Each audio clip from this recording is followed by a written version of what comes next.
Irmãos amados, vamos abrir a palavra de Deus no livro de Apocalipse, capítulo 9. Apocalipse, capítulo 9.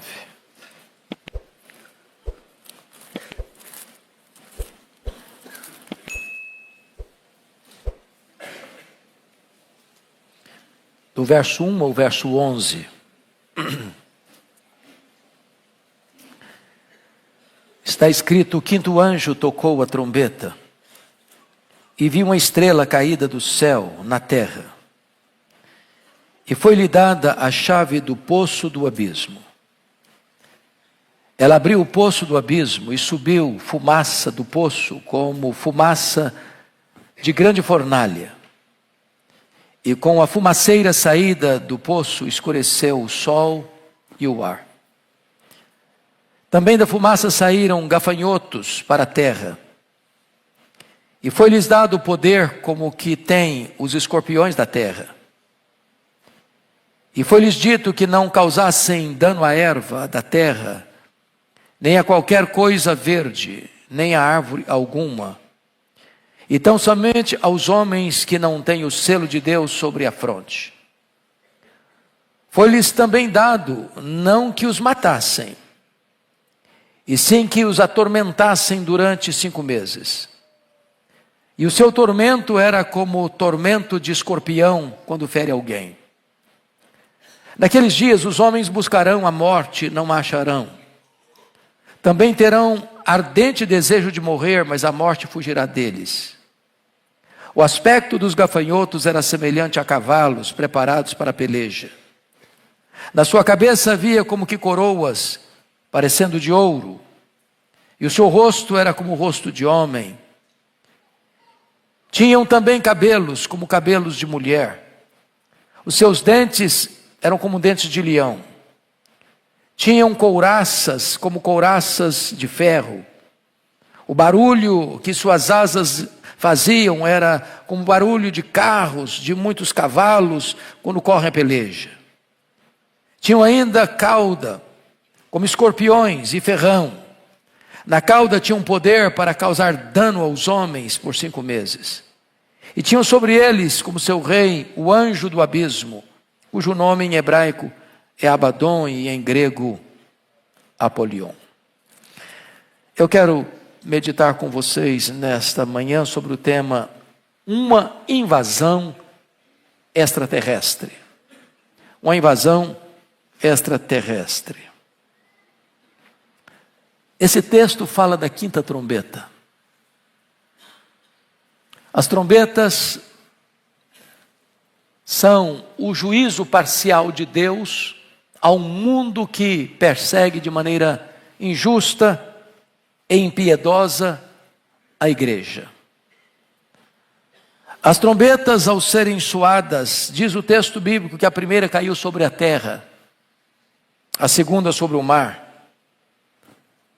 a terceira sobre os rios, a quarta sobre os astros, o sol, a lua e as estrelas.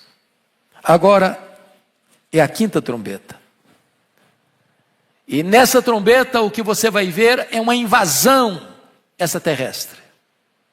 O que você vai ver é um ataque assombroso de seres malignos que vão causar muito sofrimento aos homens.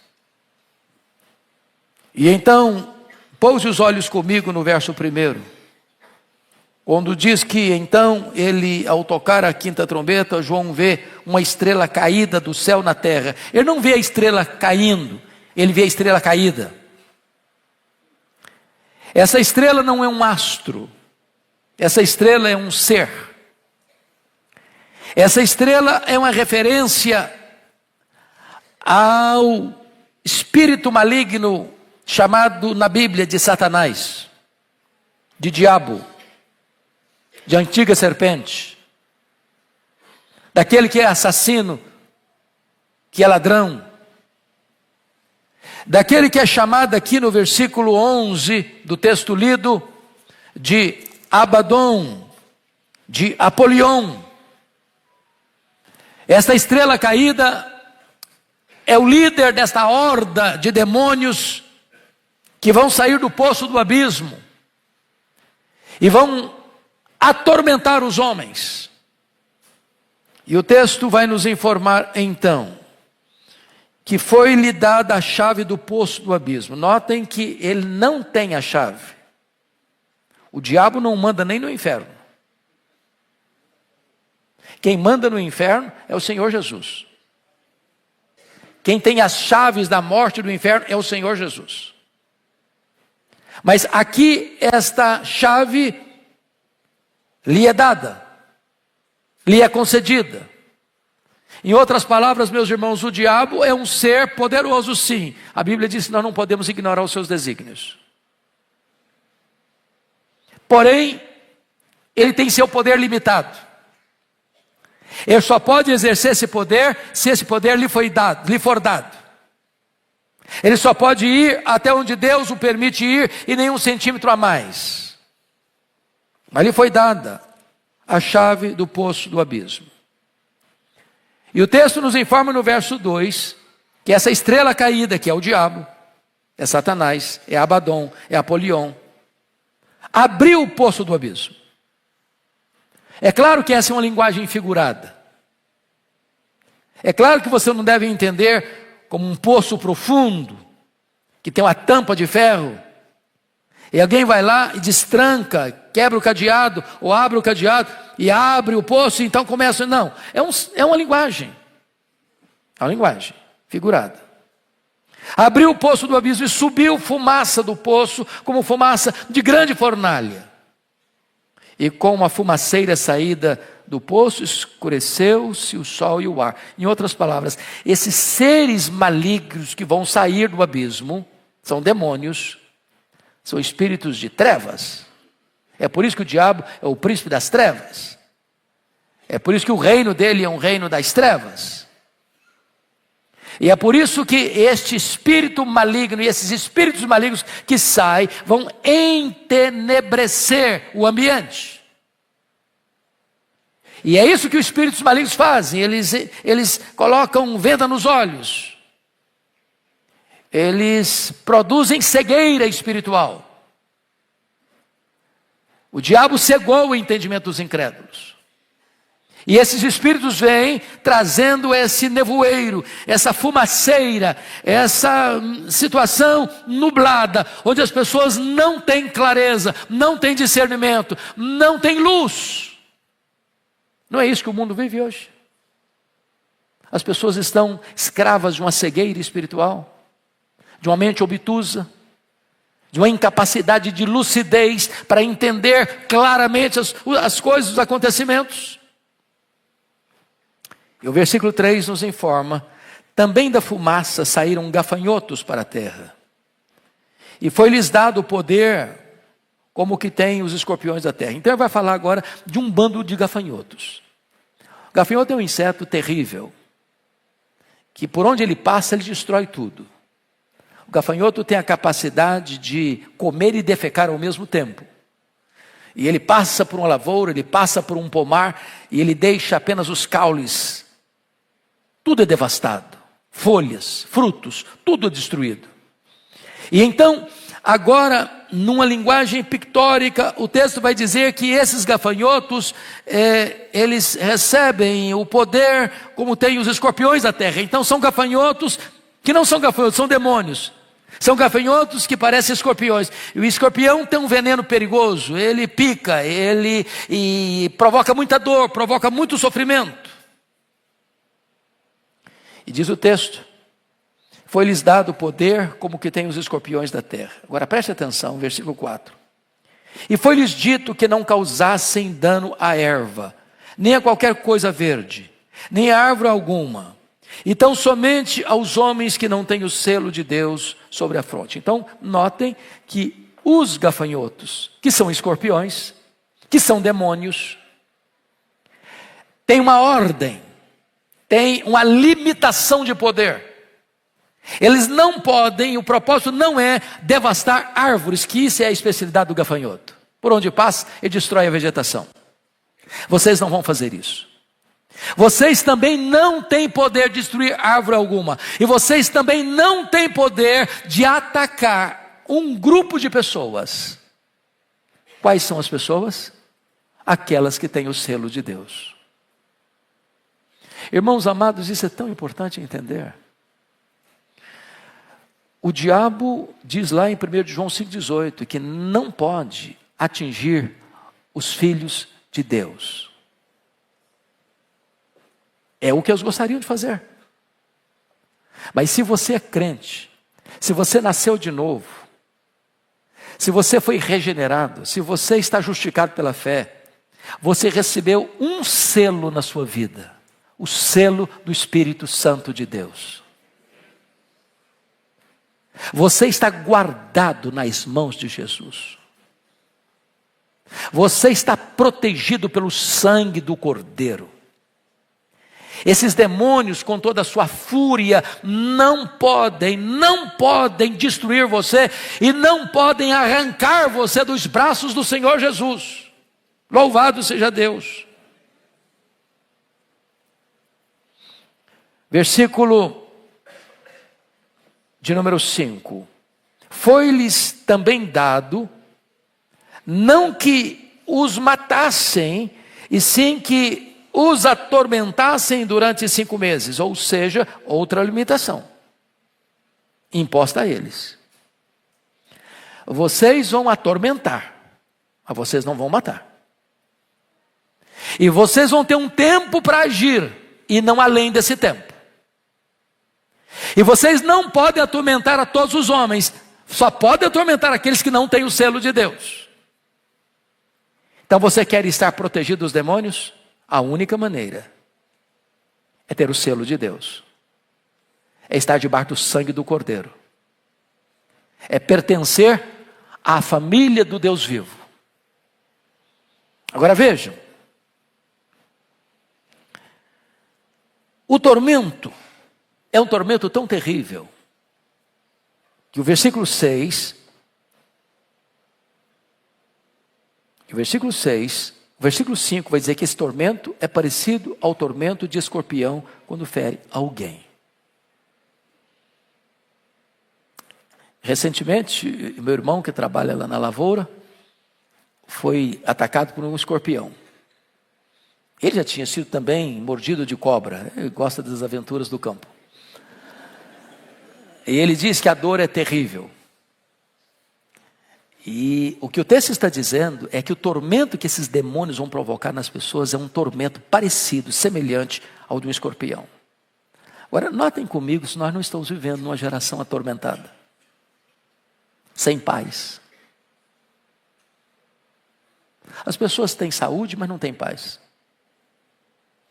Elas curtem a vida nas baladas, nos folguedos, nas aventuras, mas não têm paz. Elas fazem viagens, elas se hospedam em hotéis ricos, luxuosos, mas não têm paz. Elas frequentam os ambientes mais badalados, mas elas não têm paz. Elas têm muito dinheiro, e têm muito luxo, muito conforto, mas elas não têm paz. Vivemos numa sociedade atormentada. Atormentado como alguém que acabou de ser picado por um escorpião, sentindo dores. Versículo de número 6 mostra para nós até que ponto chega esse tormento, essa inquietação, essa perturbação, essa dor. Vamos ler o versículo 6, por favor, ponha na tela. Versículo 6, toda a igreja comigo. Naqueles dias, os homens buscarão a morte e não acharão. Também terão um ardente desejo de morrer, mas a morte fugirá deles. Vamos entender isso aqui, irmãos, para não chegarmos à conclusão equivocada. Não é que a pessoa vai tentar morrer e não conseguir. É claro que se um cidadão se jogar na frente de um caminhão de 30 toneladas a 100 por hora, ele não vai sair arranhado, não. Ele vai sair arrebentado. Ele não vai sair, ele vai ficar. Vai morrer. É claro que se o cidadão subir no mais alto prédio de São Paulo e pular lá de cima, ele vai morrer. É claro que vai morrer. É claro que se alguém dependurar uma corda num caibro forte e dependurar-se na corda, ele vai morrer. É claro que se alguém tomar um veneno, um arsênico, ele vai morrer. Mas não é disso que o texto está falando. Não é disso que o texto está falando. O que o texto está falando é que essa dor é tamanha, que ainda que a pessoa tire a própria vida, essa dor não vai cessar. Porque um dos maiores embustes do suicídio é este. Uma pessoa quando flerta com a morte, uma pessoa quando paquera o suicídio, uma pessoa que pensa em tirar a vida, porque ela está tão angustiada, tão desesperada, tão aflita, tão angustiada, como alguém que acabou de ser picado por um escorpião está sentindo dores, ela pensa que ela vai acabar com aquela dor, ela vai interromper aquele sofrimento, vai cessar aquela situação, e não cessa. Nem toda a eternidade será suficiente para ele parar de sofrer, porque ele vai pular não apenas nos braços da morte, ele vai pular no braço do abismo da condenação eterna. Esse sofrimento não vai acabar. Então, a partir do verso 7, João vai receber a revelação divina das características dessa invasão extraterrestre e das marcas desses seres malignos que estão atormentando a sociedade. Primeiro, veja comigo o versículo 7. Põe na tela para nós lermos. O aspecto, toda a igreja, o aspecto dos gafanhotos era semelhante a cavalos preparados para a peleja. Na sua cabeça havia como que coroas, parecia de ouro, e o seu rosto era como o rosto de homem. Então, veja bem, é gafanhoto, que vira escorpião, que agora tem aparência de cavalo de guerra, e mais, nesse gafanhoto, que é escorpião, que é cavalo, tem na cabeça o quê? Uma coroa. Que não é de ouro, porque o diabo é um farsário, é um mentiroso. O que ele tem? Uma coroa parecendo de ouro. E o que significa coroa? Significa comando, controle, domínio. É por isso que o versículo 11 diz que tinham sobre eles como seu rei. No império das trevas tem um rei. E ele reina, e ele faz, porque ele recebeu o poder para fazê-lo. Ele não tinha as chaves do abismo, as chaves lhe foram dadas. Ele é uma estrela caída, ele é um ser vencido, ele já é um ser derrotado. Jesus já esmagou a cabeça da serpente na cruz do Calvário. A vitória nossa já é garantida e selada pelo sangue do Cordeiro. Mas ele recebe poder. A Bíblia fala do Espírito que agora atua nos filhos da desobediência. A Bíblia diz que o homem, antes da sua conversão, ele faz a vontade da carne, ele faz a vontade dos pensamentos, e ele anda segundo a potestade do príncipe do ar. Ele anda debaixo do controle, da escravidão desse ser maligno. Mas o texto diz outra informação sobre ele. Não só tem controle, não. O seu rosto é como o rosto de homem. Então, vai criando aí a imagem desse ser. É figura de linguagem. Isso é símbolo. É gafanhoto, que vira escorpião, que vira cavalo de guerra, tem uma coroa na cabeça e tem rosto de homem. E o que significa rosto de homem? São seres inteligentes. Você duvida disso? Que é uma inteligência maligna? E a Bíblia diz que nós devemos ficar firmes contra as ciladas do diabo. A palavra cilada lá no hebraico, no grego é metodeia, de onde vem a nossa palavra métodos, estratégia, estratagema. Você tem alguma dúvida que o diabo estuda a sua vida? Que ele conhece os nossos pontos fortes, os nossos pontos fracos? Que para cada pessoa ele usa um arsenal diferente? Laços e armadilhas diferentes. Tem inteligência. E Paulo vai nos informar que nós não podemos ignorar os desígnios de Satanás. Não entre nessa luta de cara limpa, não. Não entre confiado na sua força, não. Nós precisamos de toda a armadura de Deus. Nós precisamos do revestimento do poder de Deus. Mas prossigamos a leitura no verso 8. Vamos ler todos juntos. Toda a igreja.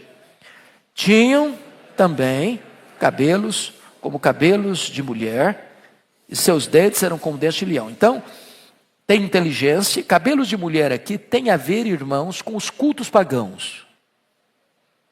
Os cultos pagãos tinham cerimônias religiosas que misturavam com promiscuidade sexual, com verdadeiros bacanais, onde as mulheres tomadas por espíritos malignos, elas esvoaçavam a sua cabeleira em danças de sensualidade.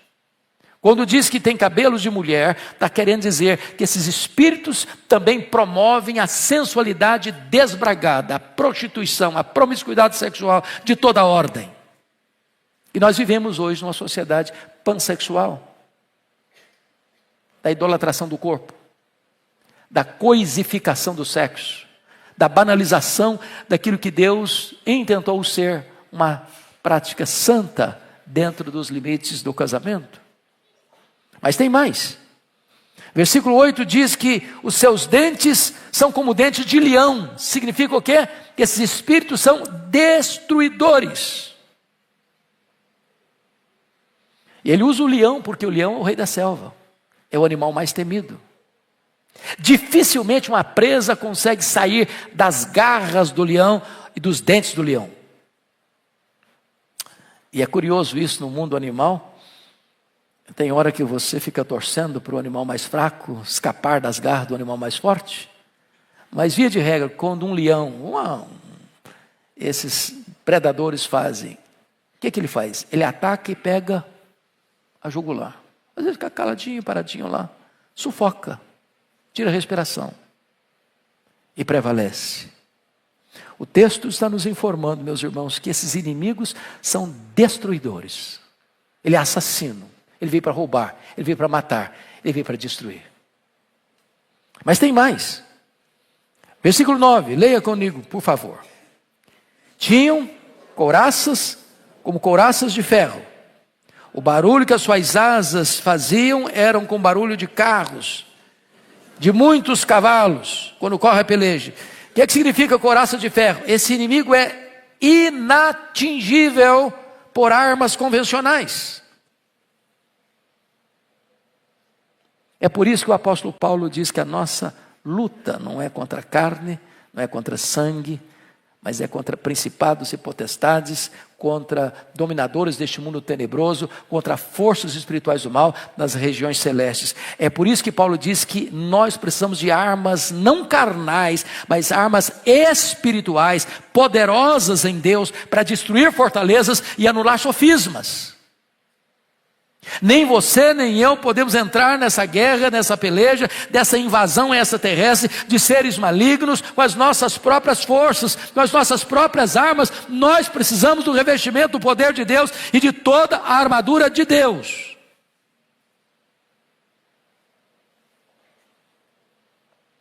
Versículo 10. Toda a igreja, por favor. Tinham ainda cauda como escorpiões e ferrão. Na cauda tinha um poder para causar dano aos homens por 5 meses. Então esses escorpiões, são seres malignos, tinham um poder para causar dano, para causar sofrimento aos homens. E nós vivemos nessa geração atormentada. Mas o que é importante entender? Primeiro, quem está no controle é Deus. Quem é que dá a chave para a estrela caída? É Deus.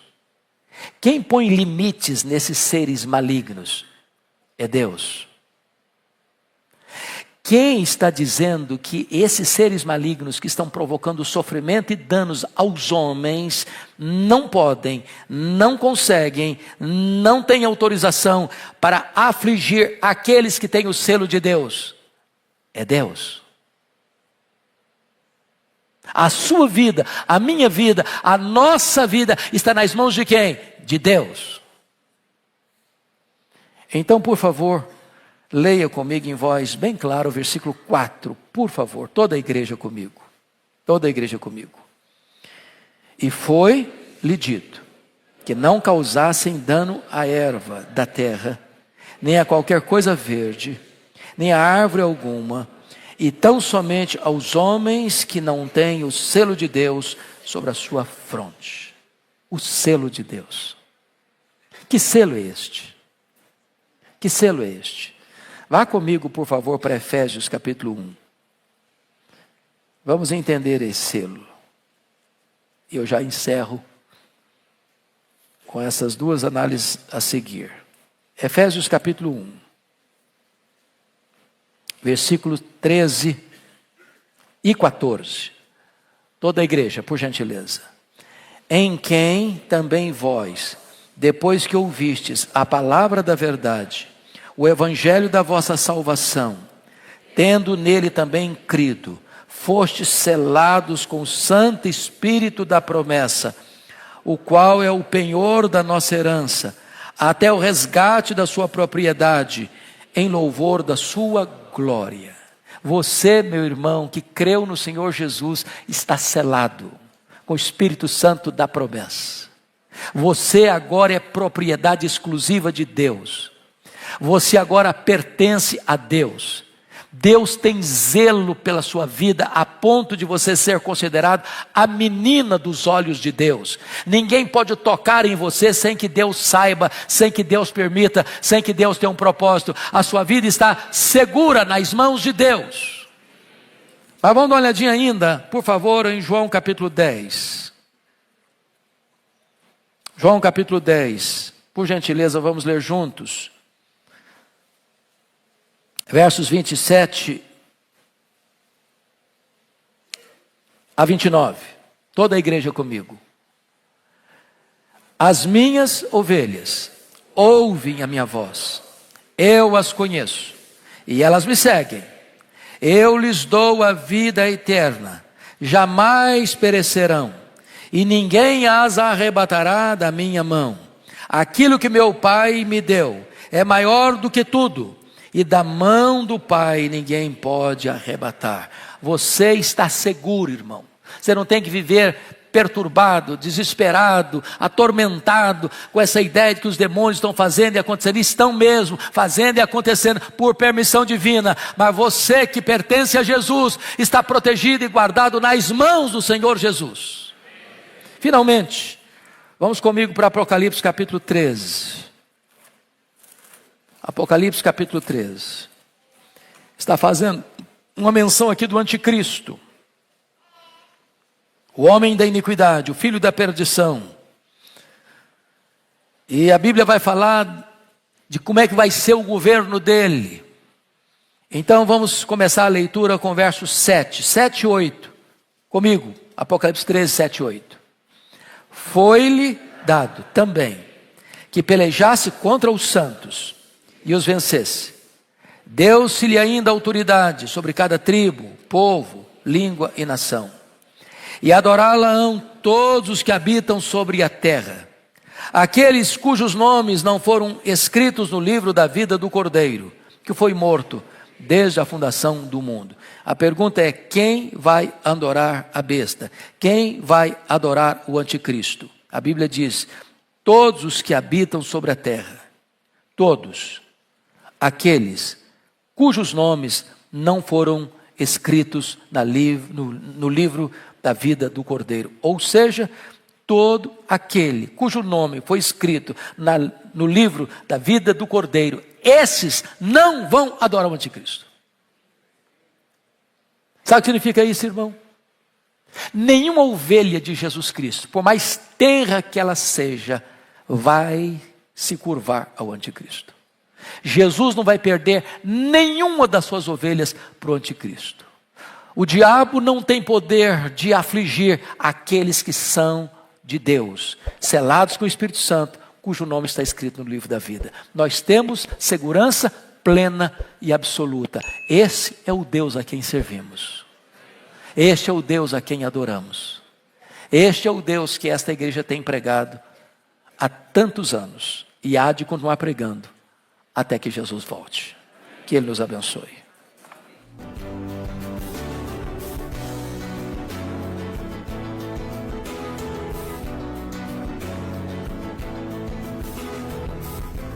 Palavra da Verdade, com Hernandes Dias Lopes.